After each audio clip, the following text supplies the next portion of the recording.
नमस्कार दोस्तों, आपका बहुत बहुत स्वागत है YouTube चैनल में। मेरा ये पहला वीडियो है और मैं वादा करता हूँ कि मैं किसी भी तरह से किसी भी दल का, किसी भी व्यक्ति का पक्षपातपूर्ण रवैये से रिव्यू नहीं करूँगा या उसका आकलन नहीं करूँगा और संतुलित रहने की कोशिश करूँगा। पर क्योंकि हम ह्यूमन नेचर से हैं तो हो सकता है किसी की विचारधारा से हम आकर्षित हो जाते हैं, तो हो सकता है हम थोड़े पक्षपाती लग सकते हैं। आजकल मैं देख रहा हूँ कि एक कुणाल कामरा करके जो स्टैंड अप कॉमेडियन है, वो लगातार वीडियोस बनाए जा रहे हैं और लगातार बीजेपी पे हमलावर हैं, आरएसएस पे हमलावर हैं और वो जिस तरह की चीज़ें कर रहे हैं वो सही है? क्या ऐसा होना चाहिए?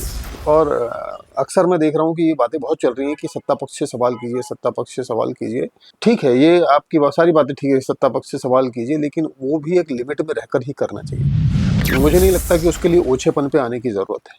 आपको अगर सवाल करना है, आप सवाल कीजिए, तरीके से कीजिए, लेकिन ऊँचे लेवल पर जाकर फिर सवाल करेंगे आप, तो वो ठीक नहीं है। और अगर आप कहते हैं कि सामने वाला ऊँचा है और इसलिए हम ऊँचापन कर रहे हैं, आप किसी के नंगेपन का जवाब खुद नंगे होकर देंगे, ये तो ठीक नहीं लगता ना। अगर कोई नंगा है तो भाई उसे रहने दीजिए ना। आप तो कम से कम, अगर आप अपने आप को सभ्य, संस्कारी और सुसंस्कृत आप जो समझते हैं, आप उस तरह से बात कीजिए, उस तरह से अपनी बात रखिए। क्यों आप अपने स्तर को इस तरह से नीचे गिरा रहे हैं?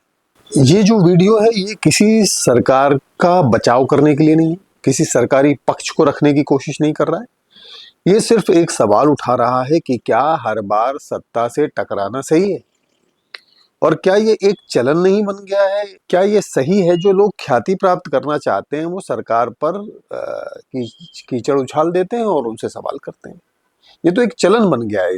और जो भी व्यक्ति इस तरह से अपनी बात रखता है उसको निर्भीक, बहादुर, दबा कुचला इस तरह का घोषित कर दिया जाता है और उसको पूरी सहानुभूति ऑनलाइन मिलती है। और जो वर्ग है जो सरकार से चिढ़ता है या सरकार के खिलाफ है, वो पूरी तरह से उसका पक्ष करता है। अगर वही व्यक्ति सरकार के पक्ष में कुछ बोल देगा तो यही व्यक्ति जो उसके पक्षधर हैं या जो उसका सपोर्ट कर रहे हैं, वही उसके विरोध में उतर आएंगे। अगर नहीं है तो आप देख लीजिए, विक्रांत मासी ने एक गाना कर दिया पीएम मोदी का, मोदी जी हैं तो मुमकिन है, और उसके बाद जो लोग उसको तारीफ करते थे या उसकी तारीफ करते थे, उसको अप्लॉज करते थे, उसकी बढ़ाई करते थे, वही लोग उसकी बुराई करने लगे। उसने एक फिल्म ऐसी कर ली जिसमें एक दूसरी मानसिकता को दर्शाया गया या एक दूसरा पहलू दर्शाया गया, तो वही लोग जो उसके पक्ष में खड़े होकर उसकी वाहवाही किया करते थे, वही उसको ऑनलाइन आकर अब गालियां दे रहे हैं। लोकतंत्र में आलोचना का अधिकार जितना जरूरी है, उतना ही उस आलोचना की आलोचना करना भी जरूरी है जो सिर्फ एक मानसिकता से पैदा हुई हो। तो यहाँ हम उन्हीं चीजों पर गौर फरमाएंगे, उन्हीं चीजों पर ध्यान देंगे और उन्हीं चीजों पर बात करेंगे। बार बार अगर कोई विवाद पैदा होता है तो वो विवाद संयोग नहीं हो सकता, वो एक पैटर्न है, क्योंकि उस पर उनको व्यूवरशिप आ रही है, क्योंकि इस पे उनको पॉपुलैरिटी मिल रही है, इसलिए वो उन सब्जेक्ट्स पर ही काम करते हैं या उसी सब्जेक्ट पर बना रहे हैं। और क्योंकि उनको एक फॉलोअप मिला हुआ है, लोग उसको वहां पे पे कर रहे हैं ऑनलाइन, तो इसलिए उसने एक पैटर्न पकड़ लिया है और उस पैटर्न पर चल रहा है। तो जैसे कि जानकारी मिलती है, कुणाल कामरा का जन्म मुंबई के माहिम इलाके में हुआ, एक साधारण मध्यम वर्गीय परिवार में। ये तथ्य लगभग हर प्रोफाइल में एक उपलब्धि की तरह पेश किया जाता है कि भाई वो एक मध्यम वर्गीय परिवार में पैदा हुआ है तो वो बहुत महान होगा, वो उसने बहुत स्ट्रगल किया होगा। ये एक मानसिकता है हम लोगों की। भारत में लाखों लोग इसी पृष्ठभूमि से आते हैं, जो मध्यम वर्गीय परिवार में होते हैं या बिल्कुल लो मिडिल क्लास फैमिली में पैदा होते हैं, संघर्ष करते हैं और अपने जीवन में सरवाइव कर पाते हैं। तो ये ऑलमोस्ट हर दूसरे भारतीय की कहानी है।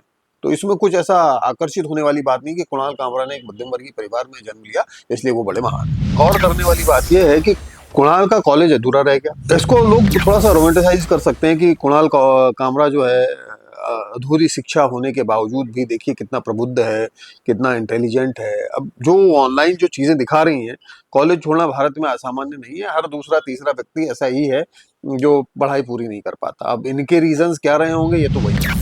फिर बाद में इन्होंने प्रोडक्शन असिस्टेंट का काम किया और यहाँ यहाँ तक इनकी कहानी बड़ी सामान्य है। ये प्रोडक्शन असिस्टेंट भी बने, कुछ एड फिल्म्स वगैरह, कुछ फिल्म्स वगैरह में इसमें इन्होंने बैकग्राउंड में काम किया और अपना एक अनुभव प्राप्त किया उस फिल्म लाइन को लेकर।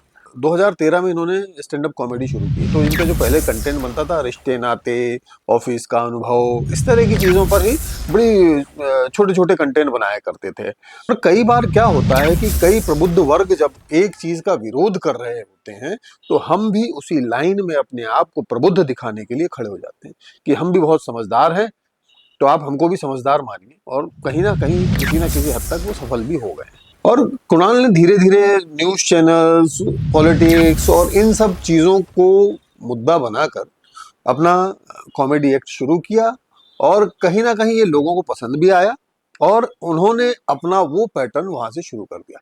अब वो उसको अपना पैटर्न यहाँ से बनाने लगते हैं और वो बाकायदा इन चीज़ों पर कंटेंट बनाते हैं, वीडियोज़ बनाते हैं और हर बार कहीं न कहीं किसी विवाद का हिस्सा हो जाते हैं। और विवाद होने से भी कहीं न कहीं उनका नाम लोगों के कानों तक तो पहुँचता है। लोग उनके वीडियोज़ देखते हैं, लोग उनके शोज़ देखते हैं, उनको पॉपुलैरिटी तो मिलती है इससे। और इस तरह की जो कॉमेडी होती है, वो ह्यूमर के करीब कम और किसी का अपमान करने की चेष्टा उसमें ज़्यादा होती है। आजकल ज़्यादातर जो कॉमेडी है या स्टैंड अप कॉमेडी है, वो दूसरों का अपमान करने में है, दूसरों का नीचा दिखाने में है। वो उसको एक तरीके से रोस्ट कह सकते हैं वो लोग, रोस्ट। और ये बहुत ही पॉपुलर है, ऐसा नहीं है कि ये पूरी तरह से खराब है या पूरी तरह से गलत है। लेकिन जो एक मेंटालिटी यहाँ से बन जाती है कि दूसरों को नीचा दिखाकर ही आपको कुछ ठहाके मिल जाते हैं, तो ये इन चीज़ों में बहुत आम है और इन स्टैंड अप कॉमेडीज़ के शोज़ में आपको ये बहुत आम दिखेगा। और हर कॉमेडियन, स्टैंड अप कॉमेडियन, मैं बहुत कम ऐसे होंगे जो इस तरह की चीज़ें नहीं करते, लेकिन मैक्सिमम जो स्टैंड अप कॉमेडीज़ शोज़ करते हैं, वो लोग कहीं न कहीं दूसरे को नीचा गिराकर ही अपना वर्ज़न कह रहे होते हैं या कॉमेडी क्रिएट कर रहे होते हैं। कुछ होते हैं जो सेल्फ रोस्ट करते हैं, अपने आप को रोस्ट करते हैं और उससे कॉमेडी क्रिएट होती है। तो मतलब ये शायद पता नहीं एक पैटर्न है और लोगों को ये देखने में मज़ा भी आता है। शट अप या कुणाल करके इन्होंने एक अपना चैनल पे एक शो शुरू किया, वीडियो बनाते थे। कुणाल इन सारे वीडियोज़ में उन्हीं चीज़ों को लेकर आते थे जहाँ कहीं न कहीं थोड़ा बहुत विवाद। और ये फैक्ट है, ये मतलब इसमें उनको भी क्या ही कहें, क्योंकि जब ऑनलाइन हम जाते हैं, तो हम विवादित चीज़ें ज़्यादा देखते हैं या कंट्रोवर्शियल चीज़ें ज़्यादा देखते हैं। मैं कहूँ, आप आम पब्लिक कहें, आज हम देखते हैं कि सबसे ज़्यादा जो सीसीटीवी जो होता है, कहीं कहीं दूर एक मर्डर हो रहा है और हम देख रहे हैं और वो हमको ध्यान से मतलब क्लियरली दिख भी नहीं रहा है, लेकिन हम वो देख रहे हैं और उसकी व्यूअरशिप बहुत ज़्यादा है। बिकॉज़ हमको वो चीज़ देखने में मज़ा आ रही है। तो वो चीज़ जो देखने में मज़ा आ रही है, वो अच्छी हो ज़रूरी नहीं है, लेकिन उसकी व्यूअरशिप है भाई। तो आदमी कंटेंट भी वही बनाएगा जिसकी उसको व्यूअरशिप है। जो जो दर्शक उसको देखने आ रहा है, जो उसको सुनने आ रहा है, वो उसी तरह का कंटेंट बनाएगा। अच्छा, तो और क्या होता है, जो कुणाल कामरा के शोज़ होते हैं या स्टैंड अप कॉमेडियंस के जो शोज़ होते हैं, उनमें वही लोग जाते हैं मोस्टली जो उस विचारधारा को सपोर्ट करते हैं। ऐसे बहुत कम इक्का-दुक्का लोग होंगे ऐसे शोज़ में जो उस विचारधारा को सपोर्ट नहीं करते। तो मतलब वहाँ का जो दर्शक होता है, वो भी कहीं न कहीं उनकी विचारधारा से प्रेरित होता है, उनकी विचारधारा से आकर्षित होता है और उस वो शो का हिस्सा होता है। तो कहीं न कहीं अपने ही लोग, अगेन, अगर वो एक पैटर्न फ़ॉलो करते हैं, अब यूट्यूब पे भी कहा जाता है ना कि एक नीश आप क्रिएट करते हैं, स्टैंड अप कॉमेडियंस भी अपनी नीश क्रिएट करते हैं। और नीश क्रिएट करना मतलब उन्होंने उन विवादों के सहारे अपनी जो एक दर्शक वर्ग उन्होंने तैयार कर लिया, उस दर्शक वर्ग के लिए वो कंटेंट बना रहे हैं और उनके लिए ज़रूरी है कि वो वही विषय चुनें जो उस दर्शक वर्ग को पसंद है। अगर वो कंटेंट उस दर्शक वर्ग की इच्छा के खिलाफ या उसकी पसंद के खिलाफ बनाएँगे, तो उल्टा उनको मुँह की खानी पड़ेगी, क्योंकि तब वो कंटेंट कोई देखेगा नहीं। तो बात तो आपको वही करनी पड़ेगी जो उनको पसंद है। तो उनके हिसाब से आप कंटेंट देते हैं। तो इसमें आप अपनी बहुत साफ-सुथरी छवि या आप अपने आप को बहुत क्लीन उस तरीके से मान लें, ये ज़रूरी नहीं है। 2020 में एक घटना होती है जिसमें अर्णव मुखर्जी, एक जो आर भारत आजकल है, पहले और कोई चैनल था शायद, पता नहीं, पर उसमें उनका विरोध करते हैं और उनके सामने भी उसी तरह से पेश आते हैं जैसे उनके पत्रकार, जो अर्णव गोस्वामी के पत्रकार दूसरे लोगों के साथ करते हैं। अगेन, मैं यही कहूँगा कि अगर कोई निर्वस्त्र है, तो उसके लिए आपको अपने वस्त्र उतारने की आवश्यकता नहीं है। विरोध का दूसरा तरीका भी हो सकता है। आपको अपनी बात कहने का दूसरा तरीका भी हो सकता है, और आपके पास तो सबसे पावरफुल माध्यम है स्टैंड अप कॉमेडी, आपका अपना दर्शक वर्ग है, आप उनके साथ कह सकते हैं। लेकिन उससे आप अगेन उससे आपका टकराव हुआ और आपको सारी एयरलाइंस ने बैन कर दिया, यहाँ तक सब ठीक है, यहाँ तक भी आपको जो है पॉपुलैरिटी ही मिली। ऐसा तो नहीं है कि आपका ट्रांसपोर्टेशन रुक गया है, अगर फ्लाइट से नहीं जाएगा आदमी तो कहीं जा ही नहीं पाएगा। तो दूसरे तरीके भी हैं, दूसरी तरीकों से भी आदमी जा सकता है। अगेन मतलब बात यहाँ पे यह है कि जब फ्लाइट में आप विरोध कर रहे थे तो आप गलत तो कर रहे थे, गलत से गलत को सही नहीं ठहराया जा सकता। वहां पे जो बाकी लोग थे उनकी उनकी क्या गलती है इसमें?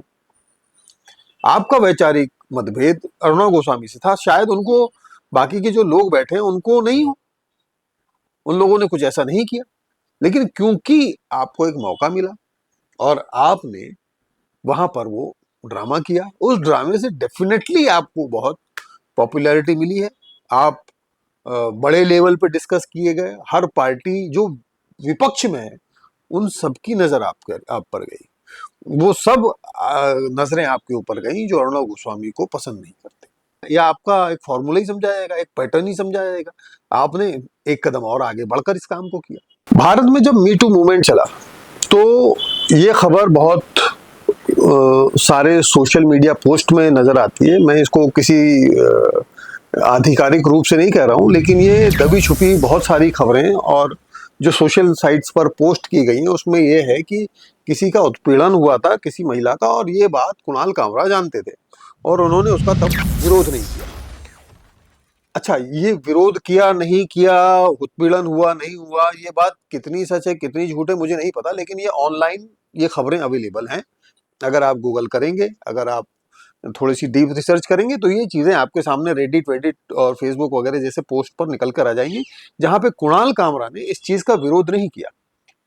अब ये सच है या ये झूठ है ये तो कुणाल कामरा जाने, उनका दोस्त जाने, वो लड़की जाने जिसके साथ हुआ है, लेकिन यहाँ पर एक सबसे बड़ा सवाल ये है कि कुणाल कामरा ने इस बात को लेकर कुछ क्यों नहीं कहा अभी तक कि ये सच है, ये झूठ है, इसके पीछे की सच्चाई क्या है। कुणाल कामरा अगर इतना ही सत्यवादी है भाई, तो तू इस बात का विरोध क्यों नहीं करता, इसका सच क्यों नहीं बताता? हो सकता है ये झूठ हो, मैं ये नहीं कह रहा कि ये सच ही होगा, या हो सकता है उसे नहीं पता हो, लेकिन अगर इस तरह की खबरें थी तो तूने इसके लिए कुछ बोला क्यों नहीं? तूने ये क्यों नहीं बोला कि वो जो लड़का है या जो जो घटना है ये नहीं हुई है, अगर हुई है तो तुझे ये बताना चाहिए कि वो लड़का कौन है, क्योंकि तू तो सत्य का साथ देता है। तो ये बता वो लड़का कौन है, लड़की का नाम छुपा ले भाई, क्योंकि लड़की की जो आइडेंटिटी है वो नहीं आनी चाहिए सामने, लेकिन ये तो सामने आना चाहिए ना कि अगर उस लड़के ने वाकई में ऐसा किया है तो उसका नाम तो सामने आना चाहिए, उसके खिलाफ तो कानूनी कार्रवाई होनी चाहिए और इसमें तुझे कानून का साथ देना चाहिए। और अगर मान ले ये नहीं हुआ है और ये खबरें इंटरनेट पर हैं तो तुझे इसका विरोध करना चाहिए कि ये खबर क्या सच है या झूठ है। तू अपना पक्ष तो रख उस बात पर। मेरा कोई पर्सनल एजेंडा नहीं है, मैं हर बार इस तरह की वीडियो लेकर आऊंगा। इस बार मेरा विषय कुणाल कामरा था, मैं अगली बार हो सकता है किसी और विषय पर बात करूं, किसी और पर्सनैलिटी पर बात करूं। मैं किसी पर अटैक नहीं कर रहा, लेकिन मुझे ऐसा लगता है कि हर बार जो है संवाद आपका वो विरोध का नहीं हो सकता। मैं कहता हूं लाख बुराइयां हो किसी में एक अच्छाई तो होगी, और उस एक अच्छाई की बात भी होनी चाहिए। तो वो क्यों नहीं होती? क्योंकि आपकी नजर में आपने अपना एक पैटर्न बना लिया है, आपकी दुकानदारी उसी पैटर्न से चलती है, उसी तरह से चलती है, तो आप उसको बदलेंगे नहीं। हो सकता है मुझे अभी कमेंट्स में बहुत सारी गालियां पड़ेंगी और मैं उसके लिए तैयार हूं, क्योंकि आजकल मैं फेसबुक पे भी लिख देता हूं, फिर मैं देखता नहीं हूं नीचे कौन क्या बोल रहा है, वो क्योंकि फिर वो मेंटली टॉर्चर हो जाता है भाई साहब, झेला नहीं जाता हमसे, हम देख ही नहीं सकते। सो अगर आपको वीडियो पसंद आया हो तो please like share and subscribe, और मेरे चैनल पर आते रहें। और मैं आपसे वादा करता हूं कि इस तरह के विषयों पर मैं आपसे बात करूंगा और खुलकर बात करूंगा। और अगर आपको कुछ सवाल मुझसे करने हो तो जरूर कीजिए, और मैं अपनी टीम से कहूंगा कि वो देखे, और गालियों के अलावा जो भी सवाल जायज होगा मैं उसका बिल्कुल जवाब दूंगा। धन्यवाद।